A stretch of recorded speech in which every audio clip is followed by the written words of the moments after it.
Muchas gracias, bienvenidas y bienvenidos y bienvenides a esta nueva instancia de formación.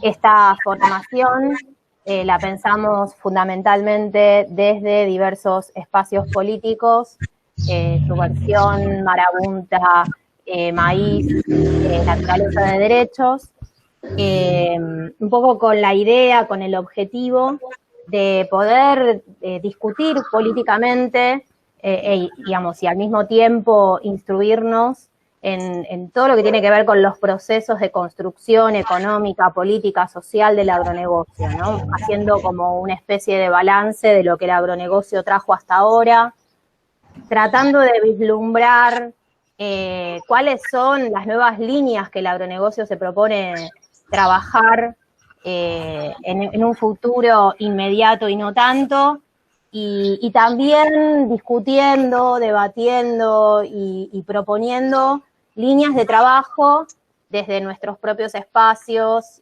nuestros territorios y futuras redes. Gracias. Bueno, gracias, Car. Bueno, y un poco también contando para quienes no pudieron estar en el encuentro pasado, les recordamos, bueno, y quienes estuvieron, refrescamos también cuál va a ser la dinámica de trabajo pensando en esta lógica desde el lugar que mencionaba anteriormente Car, que justamente la idea es poder compartir toda esta información. Tenemos grandes compañeras y compañeros que estuvieron exponiendo y que van a exponer hoy, pero bueno, la idea además de quedarnos con el conocimiento es poder compartirlo, difundirlo. De hecho, animamos a que lo puedan expandir por donde puedan y por donde quieran, y sobre todo poder generar instancias de debate y de construcción a futuro. Por eso les recordamos que esta primera instancia va a ser de paneles. Hoy tenemos 4 expositores, y después, por otro lado, vamos a hacer un pequeño receso de unos 20 minutitos aproximadamente, y después la idea es trabajar en base a determinadas consignas y con los insumos que tenemos de los paneles, poder hacer un debate, también pudiendo compartir y reflexionando desde la territorialidad propia, y siempre con la intención de generar alguna síntesis y líneas de construcción a futuro, ojalá. Para eso también después vamos a estar retomando algunas cuestiones que se plantearon en el encuentro pasado. Y bueno, para cerrar esta presentación general de la propuesta que venimos haciendo desde nuestras organizaciones, también, bueno, contarles quiénes somos, quiénes estamos organizando esto, y bueno, les comentamos un poquito acerca de nuestras organizaciones. Por un lado está Subversión, que es una organización política de raíz revolucionaria, que construye de manera asamblearia a través de la democracia directa en todos los ámbitos de participación. Se definen como anticapitalistas, antiimperialistas, socialistas, antipatriarcales, internacionalistas y fuertemente comprometidas con la defensa del ambiente. Por otro lado está Marabunta, que es una corriente social y política que se encuentra a lo largo de toda la Argentina, territorio ancestral y plurinacional que construyen diferentes territorios, trincheras desde donde se organiza para cambiar el mundo de raíz, prefigurando el ecosocialismo y el feminismo, desde abajo y a la izquierda. Marabunta se encuentra en Tucumán, en Córdoba, Río Negro, Neuquén, Chubut, Gran Buenos Aires, Zona Norte, Cava y La Plata. Se organizan en diferentes frentes de lucha, como el territorial, cultural, socioambiental, feminista, indígena, sindical, educativo y desde las herramientas de abogados populares, de la Ciega. Y bueno, también estamos les compas del Movimiento Amplio de Izquierda. Nosotros somos un movimiento fundado ya por el 2003, en épocas de grandes movilizaciones populares, y desde entonces la idea fue construir una herramienta que pueda aportar a ese gran proceso de lucha anticapitalista, antiimperialista, que después también fue tomando fuerza desde lo antipatriarcal y sobre todo con un horizonte hacia el socialismo, mirando muy de cerca los procesos que se han dado en toda América Latina. En estos momentos tenemos desarrollo en la lucha socioambiental, antirrepresiva, de derechos humanos, internacionalista, entre otros frentes. Y la idea del maíz, la propuesta es poder aportar principalmente a la superación de los actuales límites teóricos, políticos y socioculturales del desarrollo revolucionario actual. Y sobre todo entendiendo una necesaria refundación de las izquierdas. Así que bueno, sin más, ¿les parece? Le paso la posta a mis compañeras para poder presentar la jornada de hoy. Hola compañeros, bueno, yo voy a presentar a los panelistas del día de hoy, quienes nos compartirán sus experiencias, sus herramientas, sus experiencias, sus herramientas para después pasar al momento del intercambio. Bueno, primero presentar a Fernando Cabaleiro, abogado, militante, coordinador de naturaleza de derechos. Bueno, como decía, Fernando Cabaleiro, abogado, militante, coordinador de naturaleza de derechos, se especializa en praxis judicial ambiental desde el año 2006, ha trabajado ante la justicia casos por fumigaciones con agrotóxicos, acceso al agua potable, alimentos contaminados, organismos genéticamente modificados, residuos sólidos urbanos, feedlots, defensa de las abejas y áreas naturales. También es defensor de los derechos humanos con praxis ante la Comisión Interamericana de Derechos Humanos por violación de derechos económicos, sociales, culturales, ambientales e indígenas y desaparición forzada de personas. Él nos va a estar hablando sobre inconstitucionalidad y falsas legitimaciones, patentes, aprobación de agrotóxicos y organismos genéticamente modificados, política científico-tecnológica. Después pasar a presentar a Mauricio Berger, investigador de CONICET, profesor en la Facultad de Ciencias Sociales, Universidad Nacional de Córdoba, integra la Comisión de Apoyo al Juicio Ituzaingó y la Comisión Técnica del Fuera Porta. Miembro de la Red de Nanotecnología, Sociedad y Medio Ambiente, que nos estará presentando el mapa político del agronegocio, entidades agrarias, movimientos sociales y agricultura familiar. Luego, Víctor Bamont, formado en Historia y Ciencias Sociales, es magíster en Gobierno, Políticas Públicas y Territorio, dirigente nacional de Modatima, Movimiento de Defensa del Agua, la Tierra y la Protección del Medio Ambiente de Chile. Interviene en la plataforma Chile Mejor sin TLC ni TPP, Acuerdo de Asociación Transpacífico. Es parte de la Izquierda Libertaria Chile y director del Observatorio Internacional de Chile. Él nos va a estar hablando sobre el entramado legal global de la acumulación capitalista, los tratados de libre comercio y la deuda como mecanismo de dominación. Y por último, Fernando Frank, ingeniero agrónomo de la Universidad Nacional de La Pampa, trabaja en comunidades campesinas de la provincia de San Luis, Argentina, en producción de alimentos y acceso a derechos, desde la Secretaría de Agricultura Familiar, Campesina e Indígena, participa en la Asociación de Trabajadores del Estado y en la Cátedra de Soberanía Alimentaria y Bioética del Sur de la Facultad de Ciencias Humanas de la Universidad Nacional de San Luis. Es coautor del Atlas del Agronegocio Transgénico en el Cono Sur y que nos estará compartiendo las propuestas de la agroecología para revertir este modelo. Bueno, presentados a los panelistas, damos paso al comienzo de la formación. Hola, ¿cómo va? Esperen que me estoy agarrando la mano. A ver, tengo que compartir, ¿no? A ver, ahora. Perfectamente, Fernando, ahora sí estamos viendo.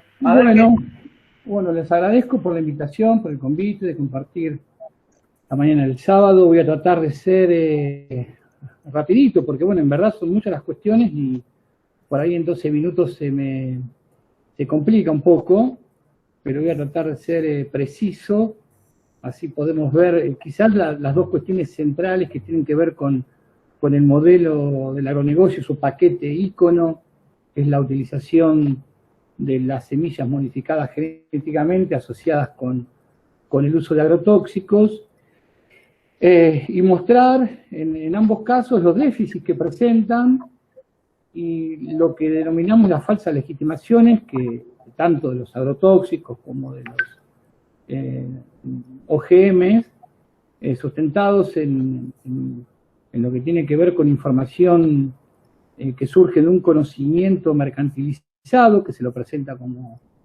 científico, pero que vamos a ver así a grandes rasgos que claramente eso no es así.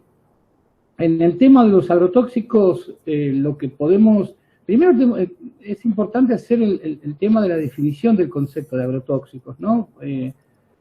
Porque, digamos, ahí hay todo un debate interesante que se ha dado desde la praxis judicial, que de alguna manera, no digo que hemos triunfado, pero ya algunas sentencias judiciales empiezan a hablar de agrotóxicos, porque, bueno, eso es algo que es una disputa que hemos dado al agronegocio, que a los agroquímicos, que sería el término objetivo de estas sustancias que se utilizan en el modelo agroindustrial, no se la presentan o se la definen con el término fitosanitarios, cosa que eso es un término absolutamente incorrecto, porque estos agroquímicos son utilizados dentro del sistema agroalimentario, es decir, sobre materias primas que van a servir de fuente para la producción de alimentos, inclusive en muchos alimentos que son de consumo directo, ¿no? Y por lo tanto, si bien podemos decir que los agroquímicos cumplen una función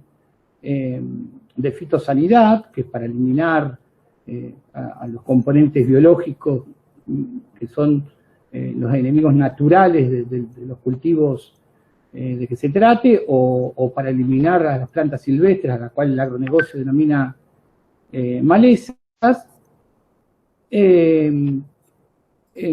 vamos a ver que, bueno, que con respecto a los seres humanos y a los demás componentes de la naturaleza, cuando esos agrotóxicos quedan como residuos en los alimentos de consumo directo, en verdad no cumplen una función de fitosanidad, es decir, son sustancias tóxicas que tienen capacidad para afectar la salud, tanto de las personas como de los componentes biológicos, y por lo tanto lo correcto es denominarlo, digamos, agrotóxicos.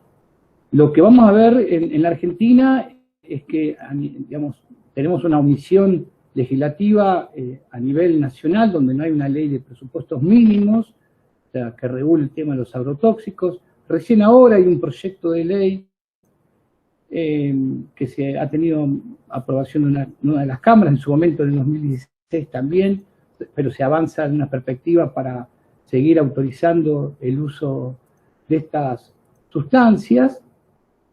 Y después, bueno, lo importante es ver el tema de las competencias.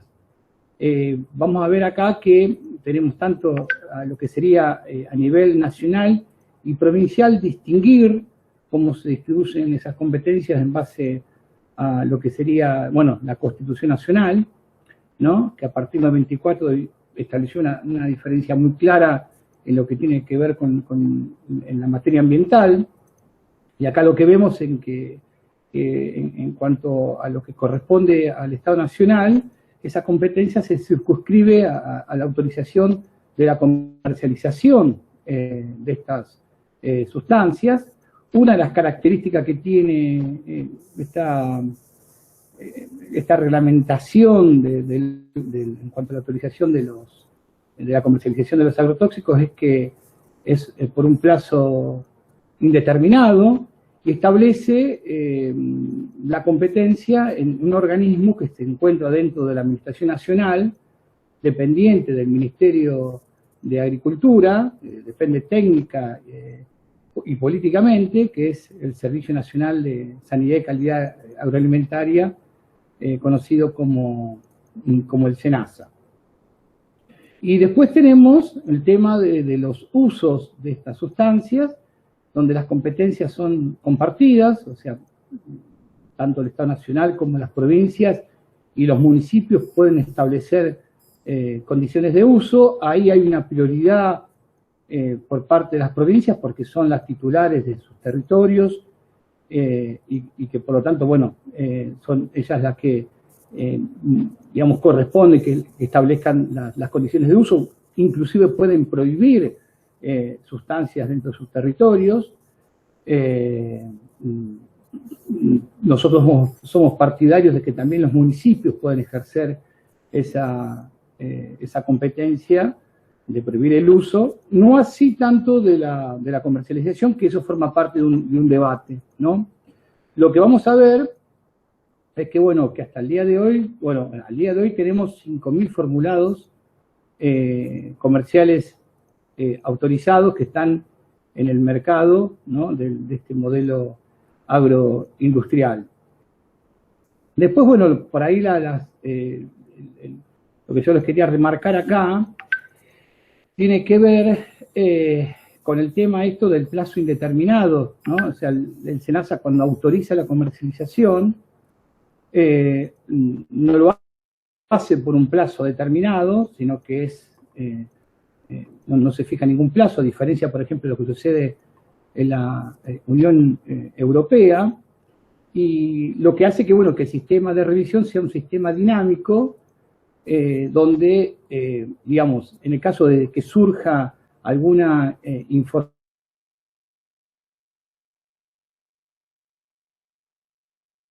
¿Se me trabó a mí o Fer está tildado? ¿Alguien más? Yo no lo escucho tampoco. No, Fer. Yo tampoco, porque estaba viendo qué pasa. Bueno, perdón, me quedé sin internet, ahí volví. A ver, esperen que pongo de nuevo. Por las dudas les decía recién a las compas, capaz que si apagás la cámara, en una de esas te funciona un poco mejor. A ver, bueno, compartir pantalla es otra cosa diferente. A ver, perdón, Sí, tranqui. Estamos expectantes. Creímos que era un boicot de Monsanto. Sí, Cablevisión es muy probable. Ahí lo voy a poner en el chat. Puedo esperar cualquier cosa de Cablevisión. Mira.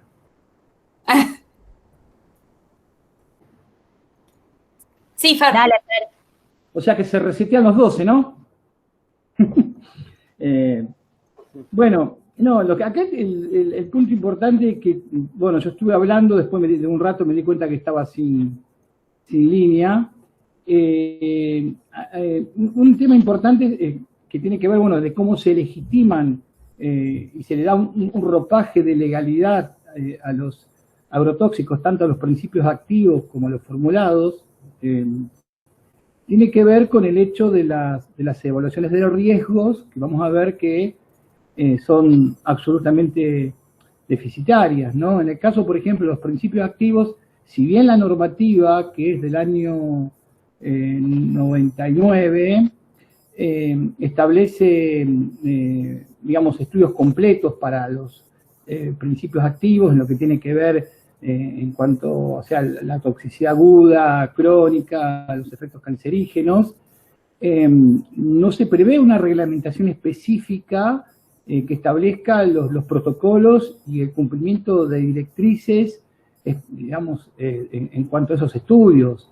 Es decir, cómo, o sea, por ejemplo, los plazos de duración de los ensayos que se tienen que hacer en animales, se utilizan los roedores para evaluar los efectos crónicos y los efectos cancerígenos, digamos, es el tema más importante, y vamos a ver que, bueno, que esa carencia hace que las empresas puedan presentar estudios o ensayos a su discrecionalidad y que por lo general lo hacen a plazos cortos. Los ensayos a plazos cortos para los agrotóxicos y evaluar los efectos crónicos y los efectos cancerígenos, lo que hacen las empresas es ocultar la verdadera información científica que surge cuando los estudios se hacen a plazos largos, es decir, se contemplan por lo menos la mitad del ciclo de vida de los roedores, dado que los efectos crónicos y los efectos cancerígenos de un producto, de una sustancia, son los que surgen o los que se pueden evidenciar después de un tiempo prolongado de exposición crónica a pequeñas cantidades ínfimas de esa sustancia, que es lo que debe indagarse, ¿no? Y con respecto a los formulados comerciales, la cuestión es significativa, porque la normativa no exige que las empresas tengan que presentar las evaluaciones sobre los efectos crónicos y los efectos cancerígenos, ni tampoco sobre los efectos sinérgicos. Quiero aclarar que los efectos sinérgicos tampoco se lo piden para los principios activos. Y eso, bueno, muestra un serio déficit, porque en definitiva el formulado comercial es lo que se aplica, es la sustancia que se va a utilizar para su liberación a cielo abierto o para la aplicación sobre los alimentos, y es lo que efectivamente es el factor de exposición, el que no cuenta con esa evaluación de riesgo, porque dan por sentado de que los principios activos ya cuentan con esos estudios de carcinogenicidad y de efectos crónicos, pero vemos acá una doble falencia. Primero, de que la normativa sobre los principios activos no exige, no establece los plazos de duración. Y después, los formulados, además de los principios activos, tienen otras sustancias que en muchos casos son tan o más peligrosas que los propios principios activos.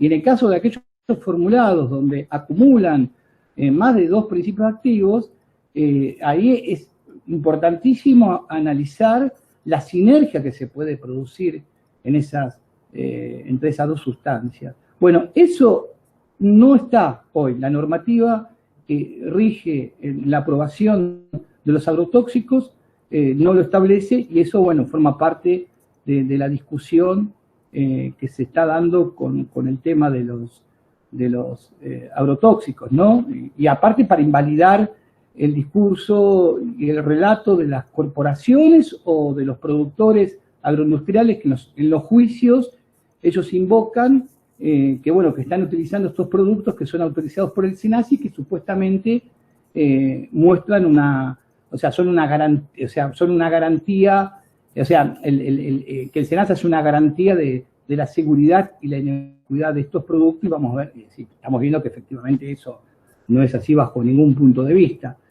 Después, otro dato que les quería marcar, que es un dato reciente que se dio hoy, que lo estamos dando hoy, estamos informando, que de acuerdo al último reporte que ha hecho una de las consultoras que se dedica a analizar el mercado de agrotóxicos, en la Argentina, al 2020, se estarían utilizando más de 600 millones de kilos de agrotóxicos por año. El último dato que teníamos, que era hasta el 2018, nos hablaba de aproximadamente 520, 525 millones de litros por año. Un dato que está subestimado, en verdad estamos hablando más de 600, que puede ser 650, estamos ahí. Pero bueno, ese es el dato que hoy estamos manejando con una construcción que se ha hecho sobre esta información que las empresas nos dan y que tampoco el Estado se esmera en saber, ¿no?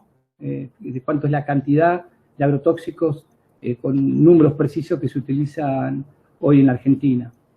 En la otra pata que tenemos que ver, y voy a tratar de ser rápido, tiene que ver con el tema de los organismos genéticamente modificados.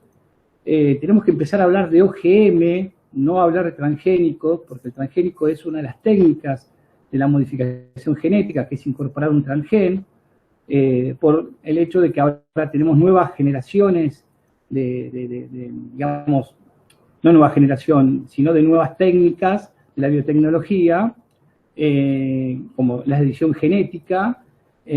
Por lo tanto, para ser correctos y comprender todas las, los eventos de transformación genética, es mejor hablar de OGM, así no dejamos de lado aquellos que derivan de la edición genética, ¿no? Que hoy están inclusive normativizados deficitariamente en nuestro orden jurídico.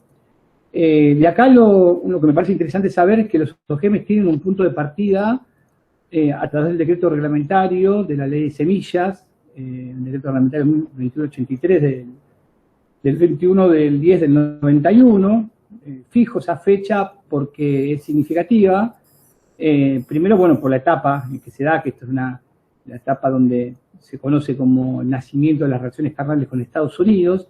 Ese decreto es firmado por Guido de Itela, que era el Ministerio de Relaciones, de Exteriores, un poco para hacer el paralelismo con lo que está sucediendo ahora con Solá dentro de la Cancillería, donde vemos que está operando y funciona prácticamente como si fuera un ministro de Agricultura. 3 días posteriores al firmado de ese decreto, que en el artículo 1 hace una definición de las creaciones fitogenéticas de manera muy amplia, que permite incluir a las creaciones, entre comillas, genéticas en laboratorio, que serían los OGM.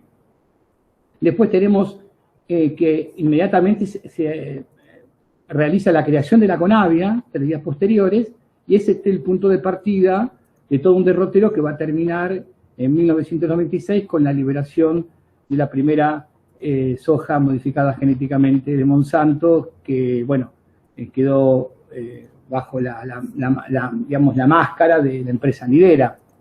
El tema de los OGMs tiene de alguna manera las mismas falencias que el tema de los agrotóxicos, cuenta también con un déficit democrático porque no ha habido una ley del Congreso sobre el tema de los OGM.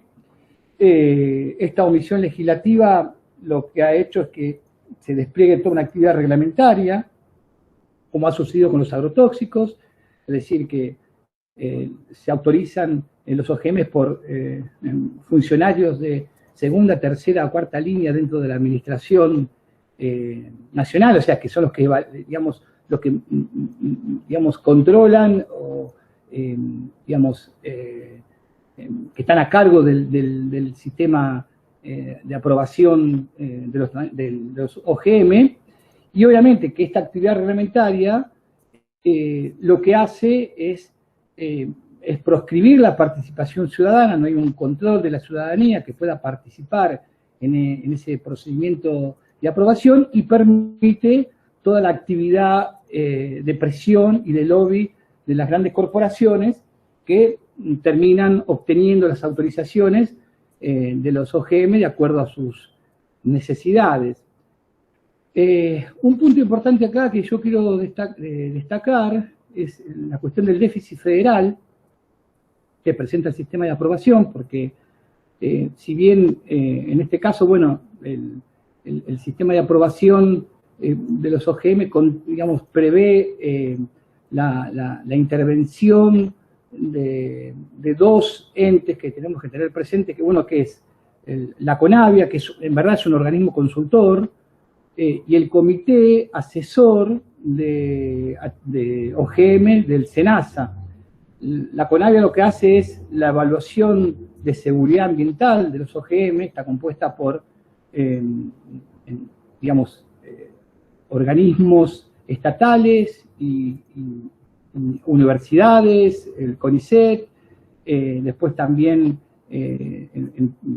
digamos, lo que serían organizaciones que están vinculadas al sector agroindustrial, pero los que componen la CONAVIA en verdad no son funcionarios públicos, no tienen una responsabilidad, digamos, de funcionario, con lo cual, bueno, la opinión que vierten está, digamos, está fuera de todo tipo de control, ¿no? Y vamos a ver que en el funcionamiento tanto de la CONAVIA como del comité asesor, digamos, las provincias no están presentes.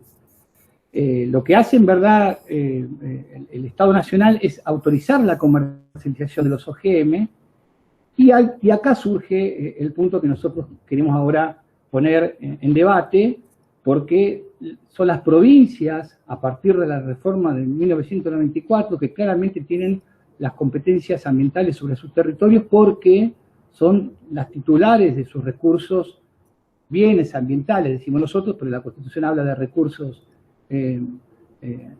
naturales, de los cuales están incluidos sus recursos genéticos, y la liberación de los OGM representan una situación de riesgo de la pérdida de la diversidad biológica, y por lo tanto las provincias tienen que ejercer su competencia de protección, porque el Estado Nacional lo único que hace es autorizar la comercialización de los OGM. En el caso concreto de la provincia de Buenos Aires, por ejemplo, en el 2002 se avanzó en este tema creándose una especie de CONAVIA de la provincia de Buenos Aires para justamente hacer un informe y evaluar la situación de los OGM y emitir un informe para que los poderes constituidos provinciales definan sobre esta cuestión, es decir, si hay que establecer restricciones y si hay que legislar sobre la materia. Después, sí. Perdón, si podés ir redondeando. Vale.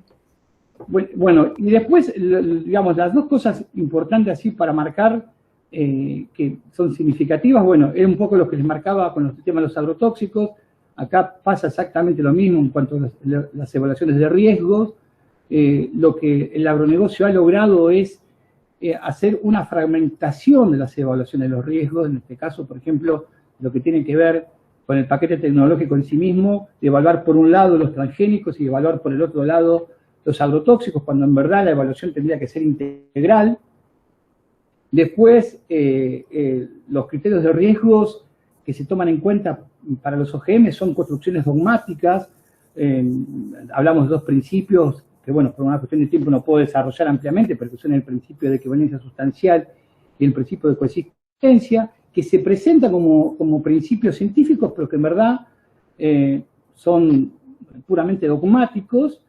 Y después tenemos el gran problema que un poco hoy adelantaba Mauricio, el tema de que todos estos OGM están validados en un conocimiento que se presenta como científico, pero que en verdad es un conocimiento claramente mercantilizado, porque las personas que realizan estas evaluaciones, en gran parte de los casos presentan conflictos de intereses, porque son empleadas o empleados de las propias corporaciones, o porque tienen algún tipo de vínculo, y que eso después se ve claramente cómo se diseñan los ensayos de manera maliciosa, como les marcaba hoy con el tema de los agrotóxicos. Se hacen los ensayos a plazos cortos, justamente para ocultar toda la información que surge de los ensayos que se realizan a plazos largos, donde se ven que, en este caso, los transgénicos, OGM, digo, presentan los roedores cáncer, o sea, y afectaciones que no se ven en los grupos de control, y que, digamos, además, esta cuestión de que en el tiempo lo que estamos observando, que cada nuevo OGM que se aprueba en verdad es un parche biotecnológico que viene a tratar de solucionar, como dice el agronegocio, una problemática que el mismo modelo ha generado, como es el caso de la sequía, o como las secuencias genéticas que van aumentando la capacidad de tolerancia a mayor cantidad de agrotóxicos, dada la resistencia y la tolerancia que va incorporando la propia naturaleza en su capacidad de resiliencia. Con lo cual, bueno, esto es una carrera de este conocimiento mercantilizado que se presenta como ciencia frente a la sabiduría de la naturaleza, que claramente, bueno, le da batalla. Y bueno, ya para termino acá, todas estas cuestiones que nosotros hemos observado las hemos llevado a la justicia, hemos planteado todo esto, hoy está en la Corte Suprema para resolver sobre una medida cautelar, y todas estas cuestiones que les marco fueron comprendidas por el dictamen de la Auditoría General de la Nación sobre el funcionamiento de la CONAVIA en el 2019, que seguramente después ahí Carla lo pondrá a disposición, y un poco lo que ustedes ven es que tenemos un sistema que aparece con un ropaje legal, pero que en definitiva se resquebraja por todos lados, ¿no? Es decir, vemos una omisión legislativa claramente que determina que este modelo para nosotros es claramente inconstitucional. Perdón el exceso del tiempo, les pido disculpas, quedó más, porque quedaba más, pero bueno, ahí está. No, está bien, Fer, igual. Era más que nada como para que los otros compas tengan. Igualmente después en la instancia de debate, si querés sumar algo más de lo que te quedó por fuera, también lo puedes hacer. Ahora continuaría Mauricio. Bueno, ¿me escuchan ahí bien? También voy a compartir unas diapos no son tan lindas, tan bonitas ahí como las que arma el FER, pero me voy a apoyar en algunas cuestiones de la muy buena exposición que hizo Fernando, porque, bueno, evidentemente estamos poniendo en común algunos temas, ¿sí? Así que, bueno, desde ya gracias a las organizadoras y organizaciones por promover este espacio, que es clave. Hace 20 años que estamos en esta lucha, y bueno, como Fernando bien sabe, Carla, el tema de transgénicos y de OGM, a diferencia de otros países de América Latina, sin irnos tan lejos, demoró en ser tematizado públicamente, ¿no? Como que la lucha grande empezó con el tema de agrotóxicos. Y ahora estamos empezando a reconstruir la complejidad de este sistema, ¿no? Entonces está muy buena esta autoformación para ayudarnos a profundizar y entender todas esas conexiones, articulaciones, porque también es la idea de bueno, qué vamos a hacer en esta red, ¿no? O sea, como poder identificar distintos temas, cómo dar cuenta de esa complejidad, también nos lleva a pensar una práctica de articulación en red, porque no podemos dar cuenta, es como muy grande todo, ¿no? Entonces, poder organizarnos y cooperar en eso. Voy a compartir la ventana, perdón lo básico del PowerPoint, y perdón también si... ¿Me escuchan ahí? Perfectamente, Mauricio. Bueno, Muy bien. me dicen cuando empiece el PowerPoint, si lo ven. Ya empezó, Mauricio, ahí lo estamos viendo. El Perfecto. mapa político del agronegocio. Bien, les pido disculpas si para algunos compañeros resulta algunas cuestiones de la exposición un poco básicas, pero me parecía bueno hacer como un piso de entendimiento para que podamos problematizar y esta cuestión de conectar políticas, instituciones, las movidas, ¿no? La invitación fue a pensar un mapa político del agronegocio. Yo no soy geógrafo, yo soy de ciencias sociales, pero sí se me ocurrieron varias cosas porque el mapa es como, para una estrategia de acción política nos permitiría organizar como una representación digamos, de los territorios. Y una cosa que me quedaba pensando, hablando con Carla y después de escucharlo a Fernando, es cómo podemos abordar las distintas escalas, porque las políticas que implementan la CONAVIA, y en particular esa política de análisis del riesgo, no es una creación autóctona, ¿no? Sino que son flujos de políticas que tienen que ver con todo el desarrollo, no solamente del agronegocio, sino también de los aspectos regulatorios del agronegocio a nivel global, ¿no? Este mapa conocidísimo, que ya tiene varios años, de la República Unida de la Soja, y esa frase tan inteligente de la astucia del agronegocio, ¿no? La soja no conoce fronteras. Tiene que ver con esto, los flujos de políticas, por ejemplo, como lo que veíamos con las políticas para el análisis de riesgo de OGMs, no tienen fronteras, ¿no? Y porque tienen que ver con un entramado de distintas instituciones donde se acuerdan estas políticas y donde, bueno, la idea es visibilizarlo, ¿no? Hablando de mapas, bueno, ustedes han conocido el Atlas del Agronegocio y este mapa hermoso que hicieron nuestros compañeros iconoclasistas, y bueno, tal vez acá en el tamaño de la imagen no da para ver, pero bueno, para quienes conocen iconoclasistas y quienes no, saben que hay una cuestión de trabajar el mapa con identificaciones, ¿no? Con cuestiones icónicas que señalicen, en el caso de este mapa, sobre todo los conflictos, los problemas, y el mapa también identifica las organizaciones que están en resistencia y están en lucha.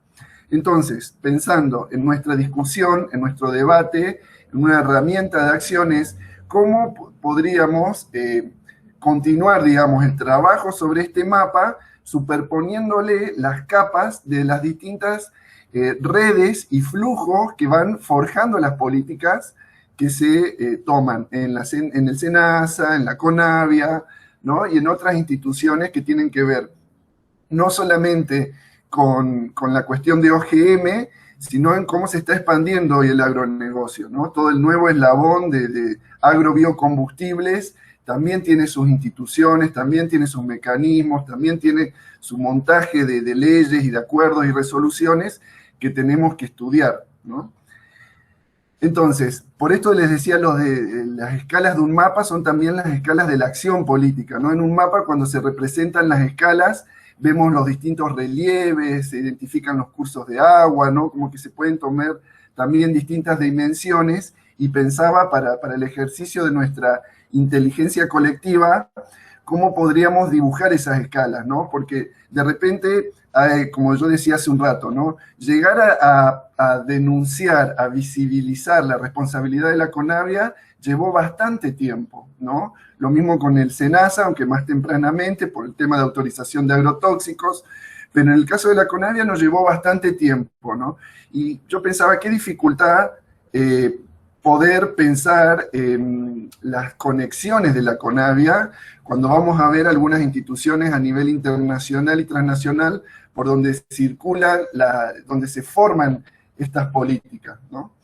Repasando así como muy panorámicamente algunos conceptos, esto después lo podemos discutir más. De hecho, me parece que tenemos que pensar una próxima formación de este tipo, pero una escala global es en la que se estructura desde los años 70, puesto en la comodificación de la agricultura, ¿no? Este salto a una producción masiva que ya no es para producir alimentos, sino es para los insumos, ¿no? Para la industria alimenticia en general, bueno, ya sabemos, el mercado de los alimentos, pero también el mercado de los agrobiocombustibles ha hecho este salto exponencial, ¿no? A una producción masiva que requiere, por lo tanto, también tecnología, ya sea por el lado de las OGM o más recientemente por los eventos de edición genética, que esto es algo también que tenemos que discutir y que empezar a estudiar, a formarnos.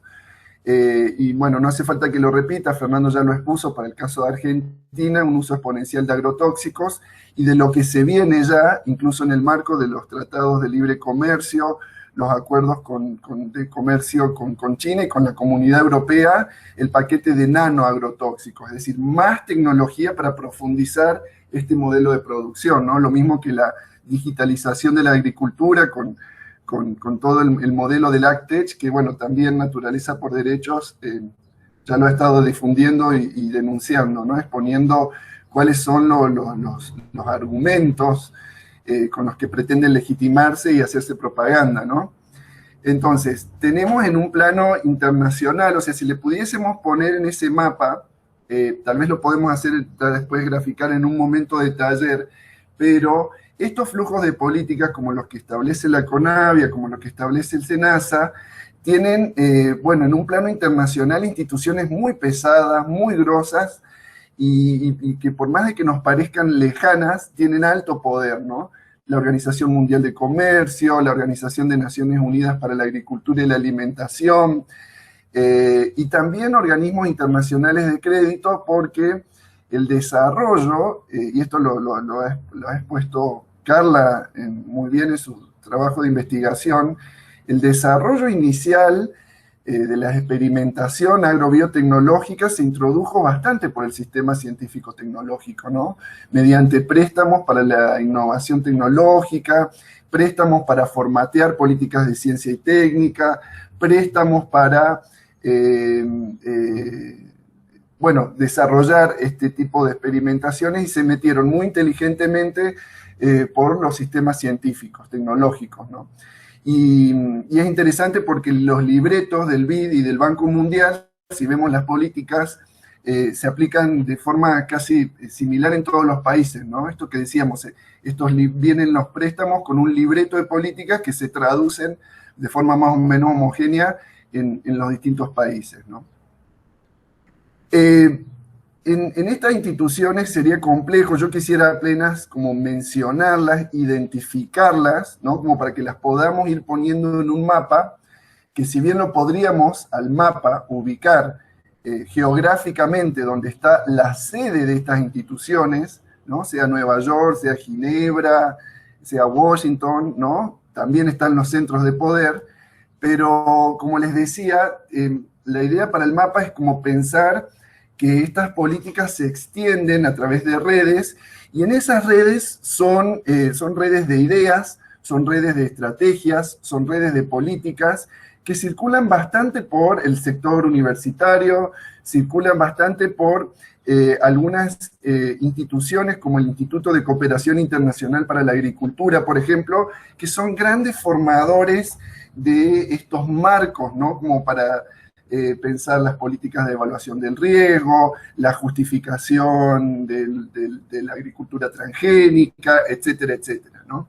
Ya desde el año 84, en el Sistema de Ciencia y Técnica de Estados Unidos, un grupo de trabajo en biotecnología, lo puse el nombre en inglés porque así se conoce bastante, si después quieren buscar alguna información, de este grupo surge esta política de evaluación del riesgo que va a tener que estar estrictamente basada en la evidencia científica. Yo puse por error ahí basada en la ciencia, pero es basada en la evidencia científica, de analizar no los procesos, esta cuestión que señalaba Fernando, ¿no? De hacer evaluaciones integrales, no analizar los procesos, sino analizar los productos uno por uno, ¿no? Y con una serie de argucias, de argumentos, como el de la equivalencia sustancial, ¿no? Por eso está muy bueno ese debate de Chan y Nodari, como para ver en ese intercambio que hubo ahí, se juega bastante, digamos, esta crítica y estas ideas que circulan. Y es, de hecho, una de las mayores obstáculos que enfrentamos en esta lucha. Como bien lo expuso Fernando recién, la política de la regulación basada en la ciencia es una política de análisis de riesgo que es, y esto lo podemos profundizar después en el debate, es anti-principio precautorio, o choca con el principio precautorio en el sentido que reduce bastante la complejidad, ¿no? La evidencia científica tiene una cuestión epistemológica, es decir, cómo se valida esa producción del conocimiento muy unilineal, ¿no? Este producto o esta sustancia se conocen estos efectos, ¿no? Pero no se evalúa en su integralidad, por eso yo digo también en su complejidad, ¿no? Las distintas dimensiones, los distintos efectos adversos, no una causalidad de esta sustancia, de este efecto, sino una red causal.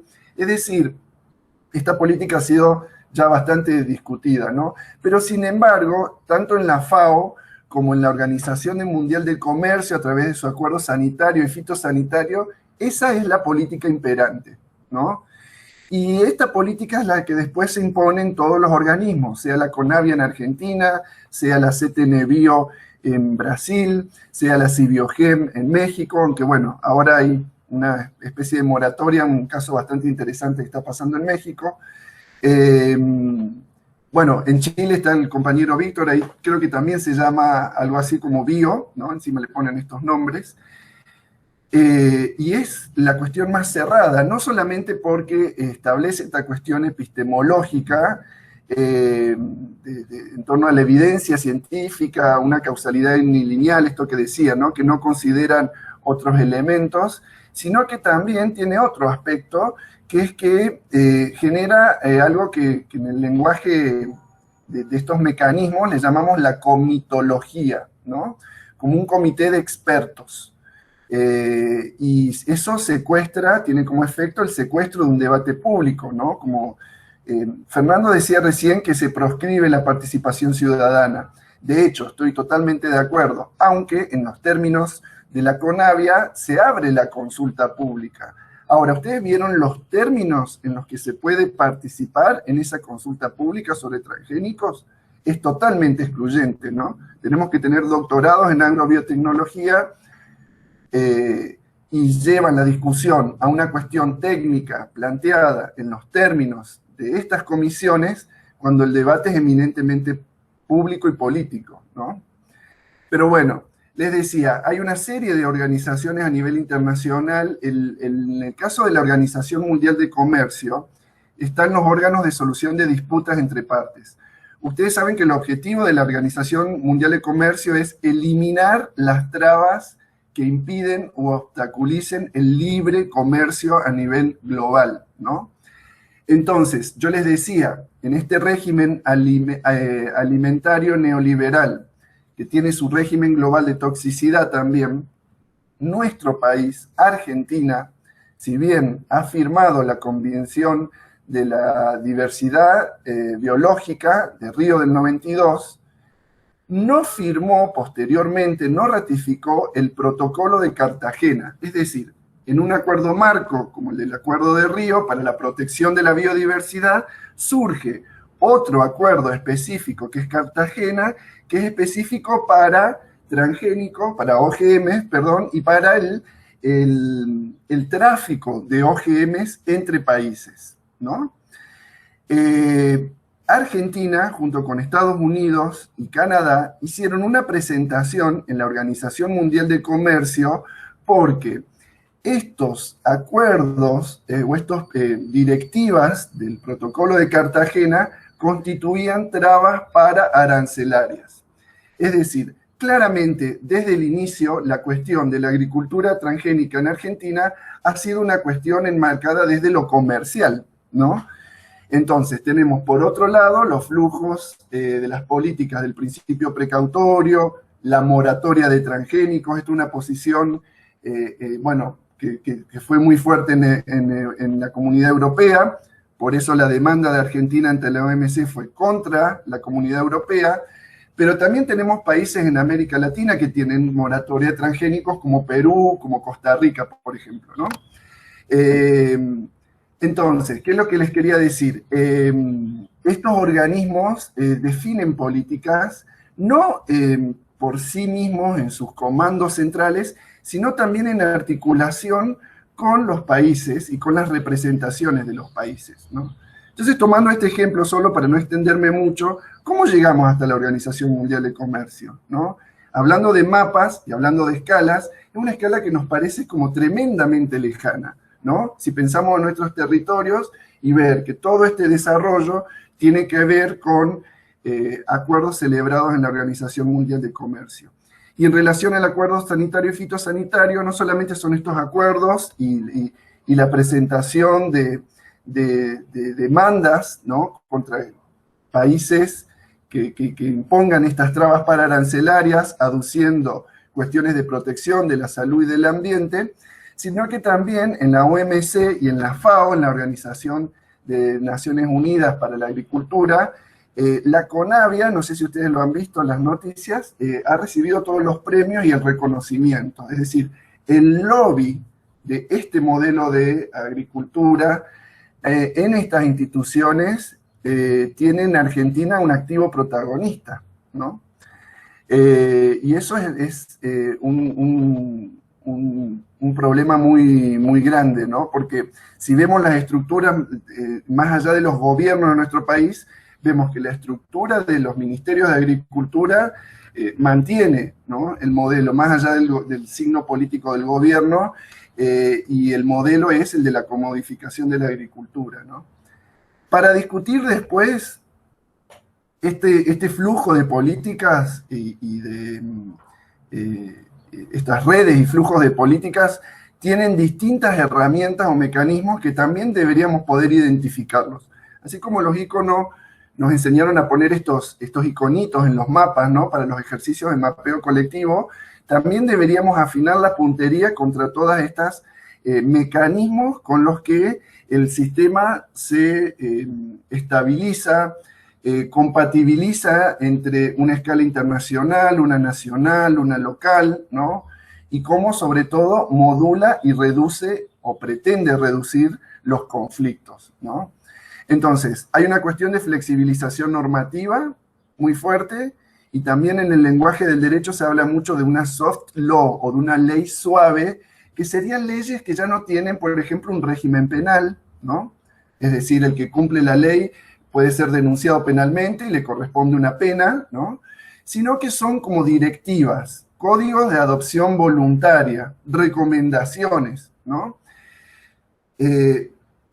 Una cosa que me había olvidado de decir, en el caso del Protocolo de Cartagena, porque Fernando decía que hay una omisión legislativa y no tenemos ley de bioseguridad, esta omisión legislativa es consecuencia de que nuestro país no haya ratificado el Protocolo de Cartagena, ¿no? Porque ese protocolo incentivaba a que los países desarrollen una legislación nacional de bioseguridad de organismos genéticamente modificados. tener o no tener una ley no nos garantiza que estemos mejor, ¿no? Porque veamos el caso de Brasil, tienen ley de bioseguridad y están hasta las manos, ¿no? Pero nos da un marco por lo menos para plantear alguna serie de conflictos, de impugnaciones, de demandas, de acciones judiciales, que tener o no tener esa ley hace una diferencia enorme, ¿no? Mauri, ¿puedo ir cerrando? Bien. Bueno, les decía, después podemos discutir, ¿no? La comitología, esta cuestión de que proliferan comités de expertos. En ese sentido me gustaría como proponer para la discusión también en relación a esto de lo que dice Fernando, de que pase a las provincias, o que se complemente con las provincias el control o la autorización de OGMs, habría que verlo, ¿no? En el caso de Córdoba, si pasa a la provincia, estamos en el hornazo, ¿no? O sea, Córdoba va a ir siempre mucho más adelante de lo que se define a nivel nacional. De hecho, aunque no lo crean, la Conavia, con todo lo que nosotros la criticamos porque liberan de forma bastante expresa y rápida los OGM, para los propios interesados en desarrollar transgénicos, OGMs, sean laboratorios nacionales, es muy burocrática la Conavia. Yo lo he escuchado en talleres donde han estado y para ellos es excesivamente burocrática. O sea que imagínense, si pasa a algunas provincias, en Córdoba sería liberación ficta prácticamente, ¿no? Pero bueno, hay muchas otras estrategias para discutir y pensar. La asociatividad público-privada, ¿no? Esto de que para los desarrollos tecnológicos que se vienen en la agricultura, bueno, ya directamente se va formateando y va transformando las estructuras del Estado a una lógica cada vez más empresarial, ¿no? Las estrategias de coordinación abierta, o sea, se van a pulular mecanismos de participación, de una supuesta inclusión, las mesas de acuerdo. Acá en Córdoba, por ejemplo, ha habido una experiencia que se llamó Periurbanos por el Consenso. O sea, ya no vamos, estamos en pleno contexto en Córdoba de un juicio con productores y aeroaplicadores condenados, y estas estrategias de periurbanos por el consenso es, bueno, a ver, dejemos la ley de lado y veamos si nos ponemos de acuerdo para fumigo hasta acá, no fumigo hasta acá, te planto sorgo, bueno, pero tiene un efecto modulador de los conflictos, ¿no?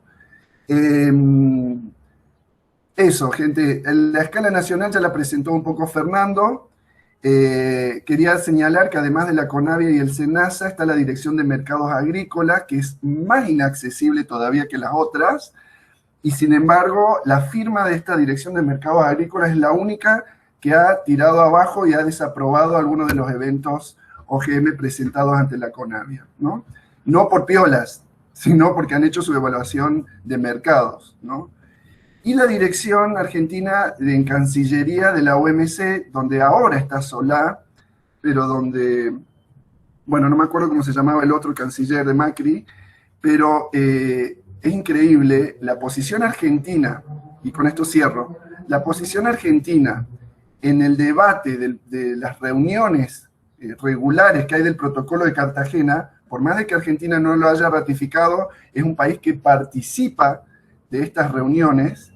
La posición de Argentina no está dada por la articulación que se podría generar entre una posición del Ministerio de Ambiente, del Ministerio de Salud, sino que la posición argentina la sigue definiendo la oficina de la OMC en la Cancillería Argentina.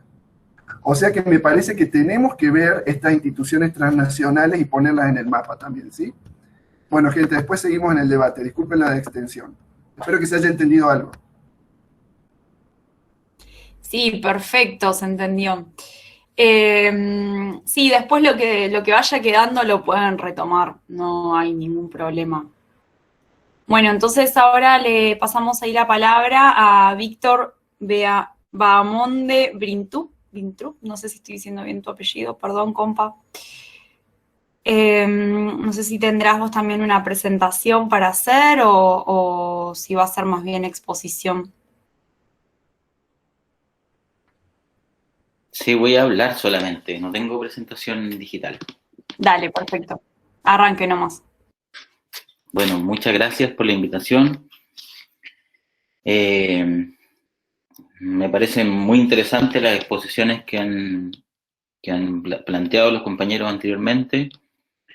Creo que estos espacios son súper importantes para poder intercambiar experiencia y análisis, sobre todo en nuestra América, que quizá una de las cosas que me tocó hablar hoy día, y es lo que quiero contarles, voy a hacer un mapeo bien general de un tema que yo creo que no es fácil de abordar, y que en el fondo es cómo se mapea o cómo se entiende el comercio internacional, los amarres legales que se intentan hacer desde hace varias décadas hasta hoy día para poder beneficiar fundamentalmente las economías centrales y amarrar de alguna manera a nuestras economías periféricas, ¿cierto?, a ciertos tratados, ciertos acuerdos internacionales que en el fondo profundizan el capitalismo y este modelo neoliberal que hemos visto en las últimas décadas.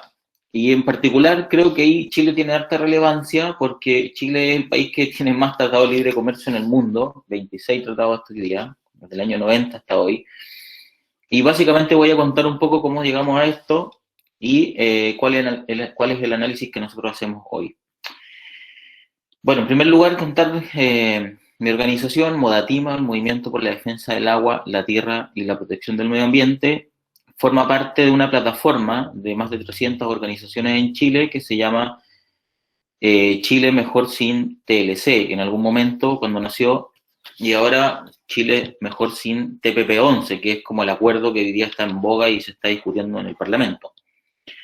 Y en ese marco me gustaría contarles algunas cosas generales sobre esto de los tratados de libre comercio y cómo se va regulando el comercio internacional a nivel mundial para beneficiar a algunos y perjudicar a otros.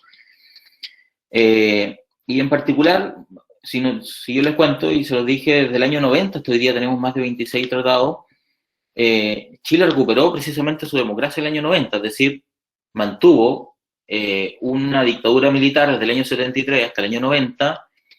Sin embargo, quienes se encargaron de liberalizar la economía y hacerla mucho más profunda desde el punto de vista de la profundización del neoliberalismo fueron los gobiernos de la transición a la democracia. No necesariamente la dictadura, que también contribuyó mucho al marco legal, sobre todo en la Constitución de 1980, y que con esa Constitución, con el modelo que se practica por primera vez en el mundo en Chile, que fue el neoliberalismo, llegamos a lo que hoy día, por ejemplo, podemos entender que es el marco ideológico, al menos, de todos los tratados de libre comercio, que es el Consenso de Washington, ¿sí?, del año 1989. Este Consenso de Washington plantea 10 tesis que los países deberían seguir para liberalizar su economía y hacerla más, hoy día llamamos neoliberal, entre las cuales voy a destacar algunos de esos 10 puntos, por ejemplo, la liberalización del comercio, la regulación, ¿cierto?, o desregulación de los mercados, obviamente bajar las tasas de impuestos sobre las empresas y privatizar las empresas estatales o fiscales. Entonces, en ese marco, el Consenso de Washington hace el marco en el cual, después de los años 90, se empiezan a firmar una serie de tratados en el mundo que van de distintas características, tratados bilaterales, por ejemplo, entre dos países, tratados multilaterales de más de dos países, o tratados que tienen que ver con crear áreas de comercio. Y ahí voy a contar algunas que, al menos para Chile y para América Latina, creo que son relevantes. Por ejemplo, la APEC, que es toda el área cercana al Pacífico, ¿no? El APEC hoy día, que es el área de comercio del Pacífico, concentra el 60% del PIB a nivel mundial y 40% de la población, entre los cuales están todas las economías de Asia, todas las economías de Norte, Centro y Sur de América. Entonces, claramente, la perspectiva política que nosotros vemos es que, desde el punto de vista comercial, Chile está intentando mirar hacia el Pacífico y dar la espalda a América Latina. Y eso en la práctica también ha sido así. Entonces, en ese contexto, creo que es súper importante, por ejemplo, mencionar, ya lo dice, el Consenso de Washington, que lo revisen por ahí si tienen tiempo e interés. Creo que es importante entender que esto de los tratados de libre comercio no es algo que necesariamente regule toda la economía. Cuando una economía pequeña como la nuestra, por ejemplo, hace un tratado con China, no significa que todos los productos van a estar sin impuestos. Por ejemplo, para entrar a China, y a la inversa, desde China hacia Chile van a estar todos liberalizados de tasas, por ejemplo, de impuestos.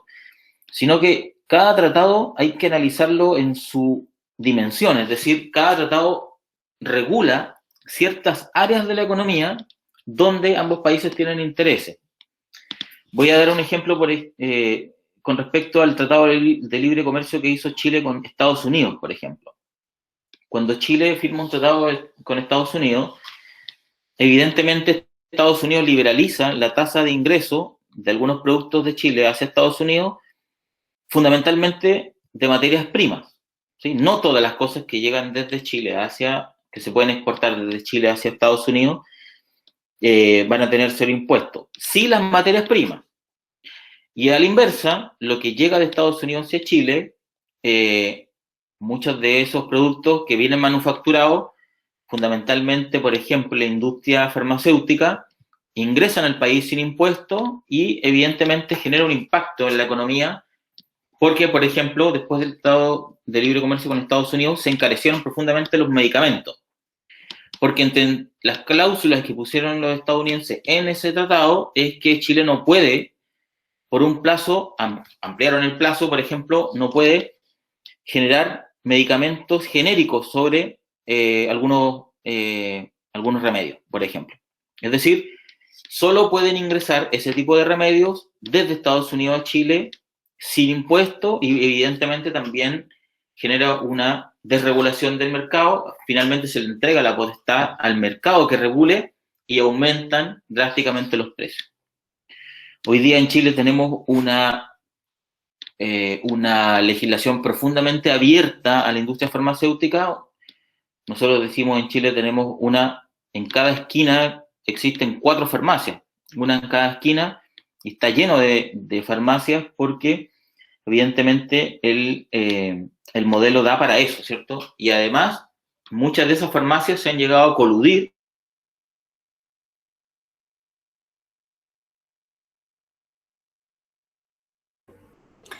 Ay, parece que se le tildó. No estamos teniendo suerte con la conectividad de compa. Sí, cuando los países argumentan que firmar un tratado de libre comercio es beneficioso, eso es profundamente cuestionable, ¿sí? ¿Se escucha? Sí, perfecto. Sí. Ya. Vamos a apagar, si podemos, las cámaras, el resto, para facilitar el tema de internet. Voy a apagar la mía también, ¿les parece? No. No, dejamos la tuya prendida. Ya. Si vemos que sigue habiendo complicaciones, te pedimos que sí, pero ahora lo vemos así te vemos. Perfecto. Ya, entonces, a lo que iba es básicamente que los tratados de libre comercio evidentemente benefician más a un sector que a otro, más a un país que a otro, y fundamentalmente se establece una relación de dominación, es decir, de un país que tiene mucho más poder que otro, se generan beneficios fundamentalmente para aquellos países que tienen su economía mucho más robustas que las nuestras. En el caso nuestro, son economías bastante pequeñas dentro del marco mundial. Y son economías bastante, voy a ocupar una palabra, quebradas, porque en la práctica nuestras economías de nuestros países en América Latina son economías que están por sobre el 60% de deuda, es decir, nuestro PIB, todo el dinero que se mueve en el país, básicamente son deudas que arrastramos por muchos años. Por tanto, no son países que tengan condiciones, por ejemplo, para imponer beneficios para sí en un tratado de libre comercio. Y voy a dar un par de cifras que me parece muy importante entender para comprender la magnitud del problema. En primer lugar, yo entiendo que en América Latina, por ejemplo, cuando llegan empresas multinacionales, que son empresas que tienen distintos rubros y tienen, por sobre todo, sus características que tienen inversiones en muchos países, muchas de esas empresas tienen economías o tienen niveles económicos mucho más grandes que nuestros propios países. Le voy a dar un ejemplo. La multinacional, por ejemplo, Apple, de tecnología, ¿cierto? Más o menos al año 2020, su patrimonio es de 500.000 millones de dólares. 500.000 millones de dólares. Si nosotros entendemos cuál es el PIB de Chile, es decir, todo el dinero, todo el circulante que existe en producción dentro de Chile, estamos hablando de 294.000 millones, es decir, un poco más de la mitad de lo que es Apple. Es decir, cuando llega Apple a Chile, su patrimonio es casi el doble que todo el Producto Interno Bruto del país. Evidentemente, es una empresa privada que tiene mucho más soporte económico que todo el país que hoy día que tenemos. Y pasa mucho con nuestras economías locales en América Latina. De esas 294.000 millones de dólares que tiene Chile en su PIB, solo 74.000 es el gasto público anual. Es decir, Chile podría decir en la práctica que tiene 5 veces menos dinero al año, su gobierno, de presupuesto para la nación, que el patrimonio completo de la empresa Apple. Evidentemente, el desequilibrio es gigante. O sea, cuando alguien viene a Chile y dice, vamos a hacer un acuerdo para que se pueda instalar una empresa de Apple en Chile, evidentemente eso significa que hay que ver cuánto peso tiene esta empresa, que puede ser una empresa minera, que puede ser una transnacional de la agricultura, por ejemplo, o puede ser una transnacional de la semilla, y que evidentemente genera condiciones de absoluto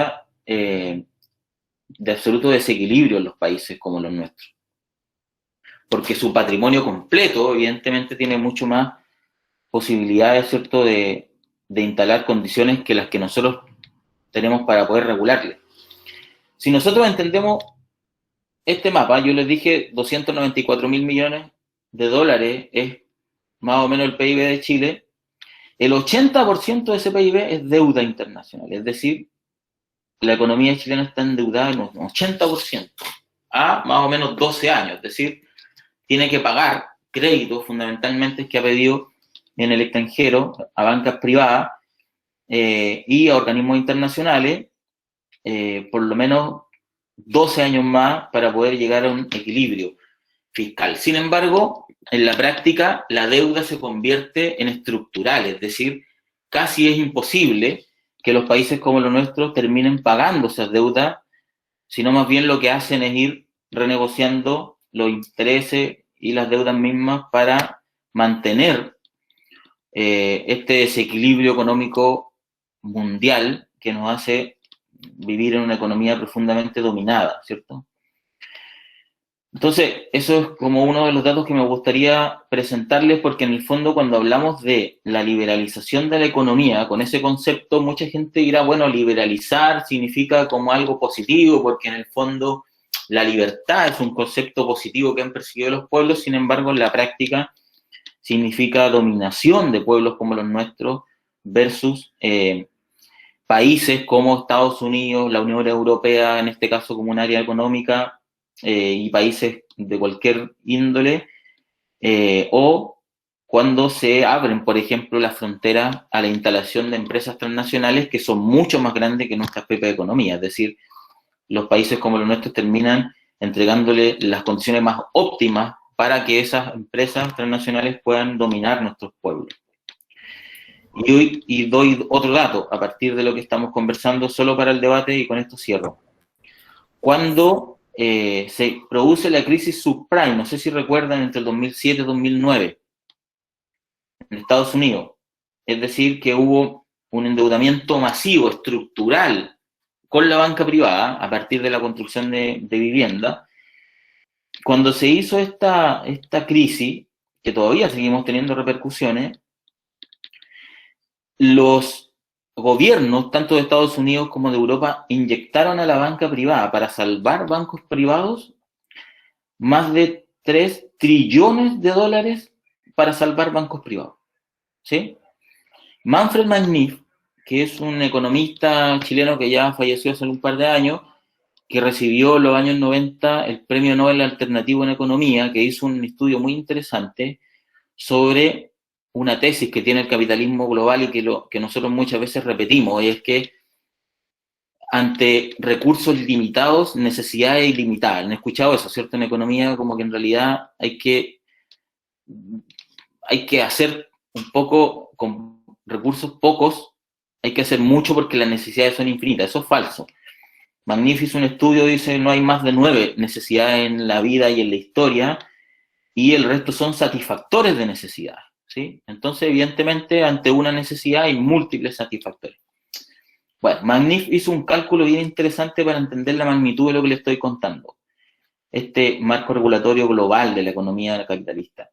Magnif dice, si nosotros dividimos esos trillones de dólares que se le inyectó desde los fondos fiscales a la banca privada, si dividimos ese monto por los 30.000 millones de dólares que dice la FAO que se necesitan al año para superar el hambre en el mundo, al año, tendríamos un mundo 600 años sin hambre.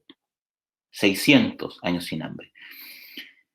Magnif dice, yo toda mi vida he estudiado economía, pero nunca pensé la magnitud de lo que les estoy diciendo. Es decir, nunca pensé, porque evidentemente si uno dijera, bueno, ¿por qué no gastamos esa plata en superar el hambre en el mundo? Los teóricos del capitalismo nos dirían eso es populismo, ¿cierto? Sin embargo, si eso se ocupa para salvar banca privada, nos dirían eso es realismo, ¿cierto? Hay que ser realista y hay que salvar a los bancos privados porque eso nos posibilita no tener una crisis económica. Bueno, en la práctica de esto estamos hablando. Hoy día existen en el mundo economías que tienen mucho mejor condición para poder establecer acuerdos con países como los nuestros, pequeños, con economías profundamente endeudadas. Básicamente nosotros administramos crisis, esa es nuestra realidad, y también hay que entender que estos tratados no regulan todo lo de la economía, sino básicamente algunos productos que van y vienen. En nuestro caso, por ejemplo, y con esto cierro, solo dejar algún ejemplo, nuestro ministro de Economía actual, por ejemplo, y por eso también estamos viviendo esta situación que está viviendo Chile. Es decir, Chile hoy día, con la movilización que estamos viviendo, buscamos refundar el país de alguna manera, porque todo esto se fue cuajando durante los últimos 40 años. Entonces, nuestro ministro de Agricultura, hoy día, a propósito de lo que comentaban de la soya en Argentina, nuestro ministro de Agricultura tiene en su familia 29.000 litros por segundo de agua, inscrita en su patrimonio familiar. 29.000 litros de agua significa más o menos el abastecimiento de 13 millones de personas. Chile tiene 18 millones de habitantes. Y es dueño de exportaciones, de empresas que exportan palta o peras, manzanas. Y en nuestro ministro de Agricultura, apertura mercados en Asia, por ejemplo, yendo a negociar a Asia la apertura de sus propios productos. ¿Sí? Y por otro lado, y también eso fue en algún momento bien debatido durante el año pasado, Sebastián Piñera, que es el presidente que nosotros tenemos acá, viajó con sus 2 hijos a China a establecer un acuerdo comercial donde sus hijos y sus empresas tenían toda la posibilidad de poder hacer negocios con China y ocupar, digamos, el mecanismo de su padre, entregándole toda la posibilidad de poder hacer estos negocios con estos mercados.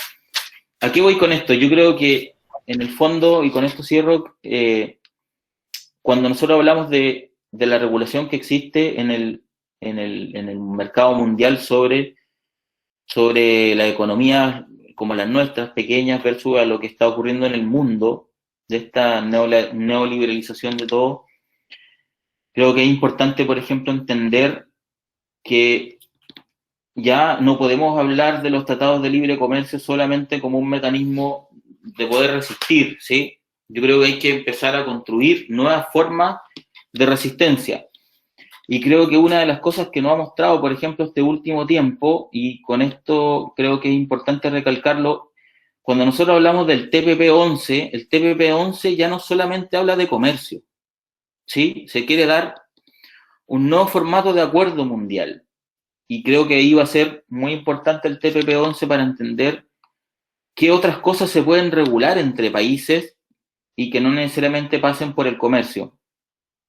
El TPP-11 fundamentalmente va a impedir la ejecución de soberanía en los países y va a incidir en sus legislaciones, ¿sí? Con el TPP-11, por ejemplo, empresas que vean amenazado su patrimonio cuando invierten en algún país como los nuestros, de alto riesgo, van a poder demandar al país ante tribunales internacionales. Es decir, va a pesar mucho más el TPP-11 como una legislación supranacional que nuestras propias leyes, incluso nuestra propia Constitución. Víctor, si podés ir cerrando, así pasa. Sí. Y hay otras cosas también importantes y hay que ponerle ojo a esto cuando se instalan, por ejemplo, tratados internacionales que buscan cambiar el mapa de la negociación mundial. Creo que es importante, por ejemplo, en el TPP-11 ni siquiera están reguladas las 8 horas de trabajo.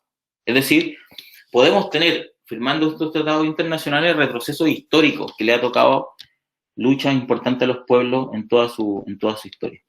Eso creo que es importante y gracias al ejercicio que están haciendo, porque creo que la política internacional hoy día ya no es algo futurista ni algo que haya que ver desde una óptica solamente como algo secundario, sino creo que es algo prioritario. Hoy, básicamente hace varias décadas ya tenemos que la regulación internacional está por sobre nuestras legislaciones, incluso nacionales. Eso, gracias. Gracias, Víctor.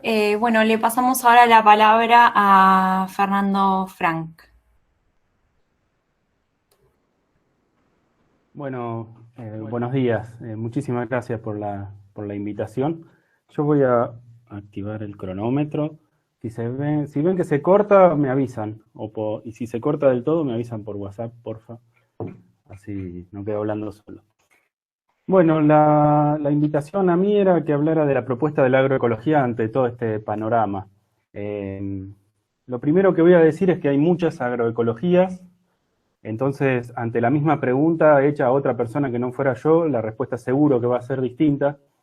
Y quiero, haciendo rápidamente un panorama, hablar de 3 agroecologías, básicamente.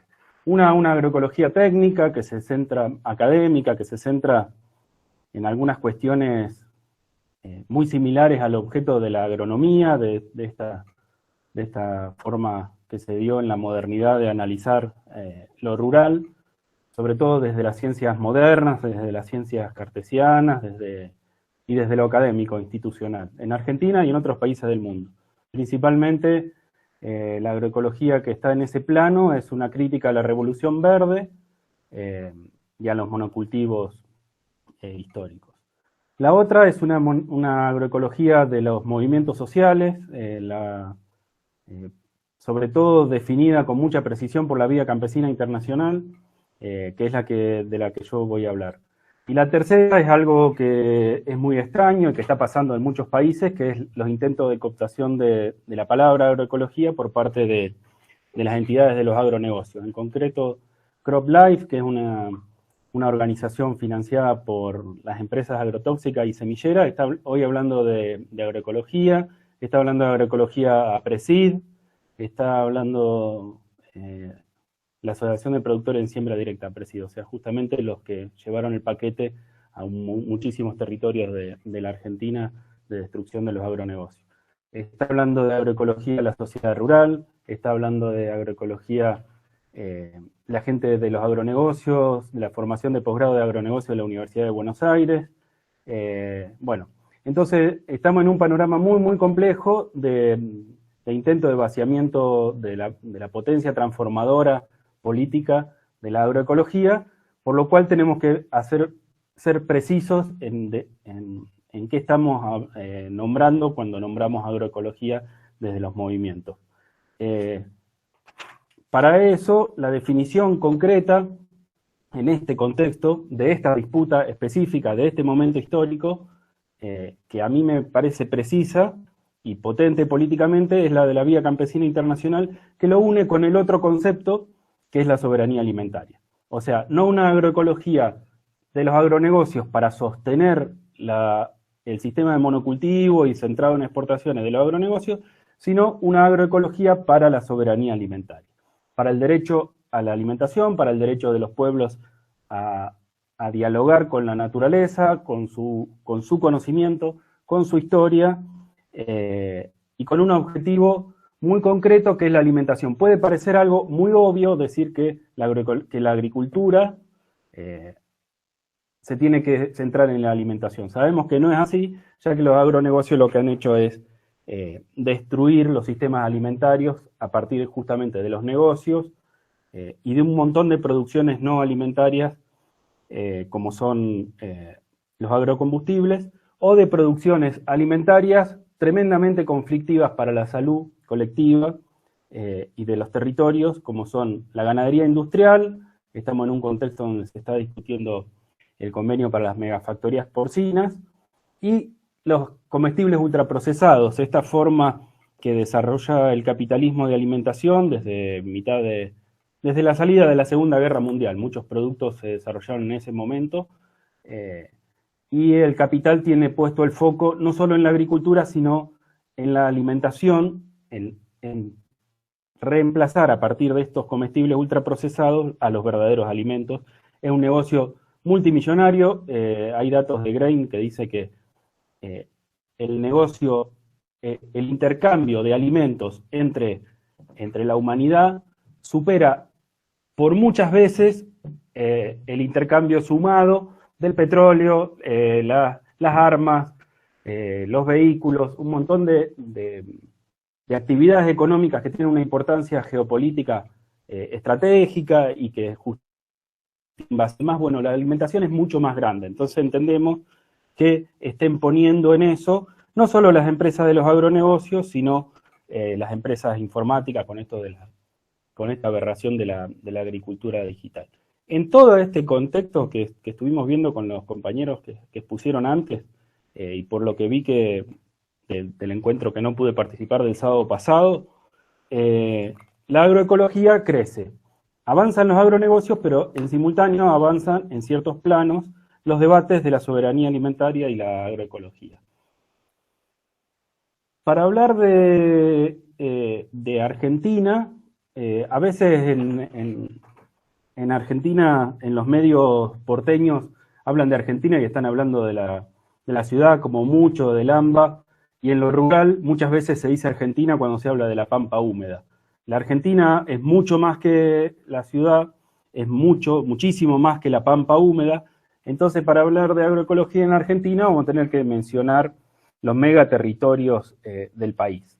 Y a partir de una premisa, yo voy a mencionar territorios y sujetos a partir de la autodefinición de esos sujetos colectivos, de cómo se nombran y cómo se organizan. Pensemos en el mapa grande de Argentina. En cada territorio, y a partir de esta premisa, que esto me faltó decir, hay respuesta a todos los problemas económicos y alimentarios de trabajo, problemas ambientales generados por los agronegocios. En cada territorio hay representación de propuestas de transformación y de solución concreta a cada uno de esos problemas. Esto lo digo y lo puedo defender, y lo digo provocadoramente, quizás no en este espacio, pero en otros espacios, porque se dice que los agronegocios son el progreso, son la modernidad, son la innovación, son la racionalidad, cuando lo que vemos es que son la destrucción de las culturas, de la naturaleza y de las economías. Los problemas, a veces tenemos que